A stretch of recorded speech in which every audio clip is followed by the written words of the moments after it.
নতুন তালিকায় ভিসা ছাড়াই যেসব দেশে যেতে পারবেন বাংলাদেশিরা।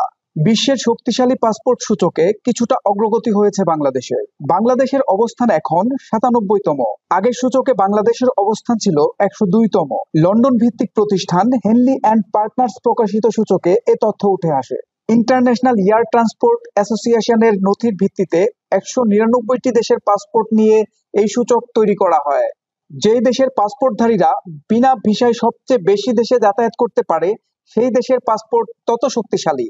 নতুন সূচকে সবচেয়ে শক্তিশালী পাসপোর্ট হলো সিঙ্গাপুরের। ভিসা ছাড়াই যেসব দেশে যেতে পারবেন বাংলাদেশিরা। আগাম ভিসা ছাড়া বাংলাদেশিদের ভ্রমণের এই তালিকায় আছে Bahamas, Barbados, Bhutan, Bolivia, British Virgin Island, Burundi, Cambodia, Cape Verde, Comoros দ্বীপপুঞ্জ, Cook Island, Djibouti, Dominica, Fiji, Grenada, Guinea Bissau, Haiti, Jamaica, Kenya, Kiribati, Madagascar, মালদ্বীপ, Mauritania, Micronesia, Norway, Rwanda, Samoa, Seychelles, Sierra Leone, Somalia, Sri Lanka, Saint Kitts and Nevis, Vincent and the Grenadines, Gambia, পূর্ব Timor, Trinidad and Tobago, Tuvalu ও Vanuatu. এর মধ্যে কিছু দেশ ও অঞ্চলে বা বিমানবন্দরে নামার পর ভিসার সুবিধা পান বাংলাদেশিরা। শ্রীলঙ্কা ও কেনিয়ার ক্ষেত্রে নিতে হবে ই ভিসা। সোহেল মাহমুদ, দৈনিক নতুন সময়, ঢাকা।